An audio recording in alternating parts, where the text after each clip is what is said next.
on, everybody? Project Rex here. Just came home and we got the new Option Lab rims here in bronze and the Grim Speed front mount, or I guess it's the license plate relocation kit here. So these are the 18 by 9.5 with I believe 35 offset, and the tires are Federal 595s, which not the best, I'm not gonna lie, but I was a little strapped for cash, so I just went ahead and did it. And they are the, I'll flip it around here, the 255 by 35 18. So we got the whole rack right here, all of them. I'm gonna start installing it. I'll just set up a little time-lapse video thing, whatever, and then maybe do some rolling shots if we get it before the sun goes down. I got about maybe an hour and a half if I'm lucky, so I guess we'll see that. Update you guys later. Let's get into it.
It's been like 3 days because it was too late once we put the rims on to do any like shoots of it and really get a good view of it. And the next day it was fucking raining. So now, third day, I'm about to go get a car wash. You guys will see that if it's getting cleaned. And then I'll just give you guys a little close-up of the rims, show you guys what's going on, and maybe get some rolling shots, and that'll be that. So, let's go.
Guys, it's been, about a week since I put the wheels on. I just thought I'd give you guys a close-up and tell you how it's been with the R716's, these option labs right here.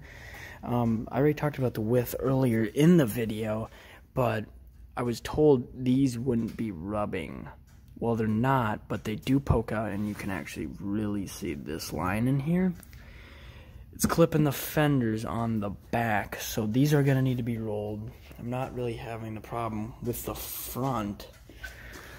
I think I've had maybe 1 or 2 incidents, but I mean, just taking a step back here, the fitment is really amazing on them. Besides the fact that, this really makes me cringe every time this happens. There hasn't been any damage to the actual fender, but I just paid for these, so I'm gonna need to get these rolled.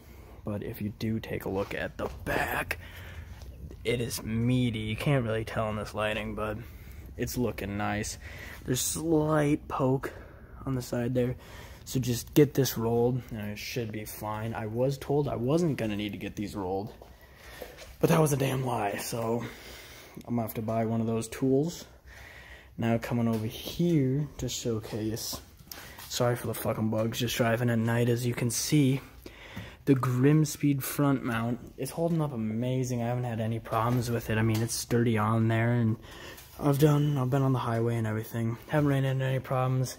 Got the YouTube channel right here, because there's 2 holes behind that, so if you do buy the front mount, you got to remember to, you can leave it open, but it looks kind of ugly, so I bought this, carbon fiber, 40 bucks.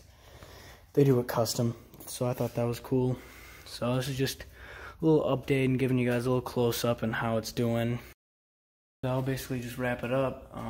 If you have any questions or comments, just leave them down below. I'll get them answered. There's not too many videos on these rims. I think they're semi-new, so if you need any tips or anything, I can be of help. So I think that'll about do it. Leave a like if you liked it, and subscribe if you want to keep up. I'll see you guys in the next video.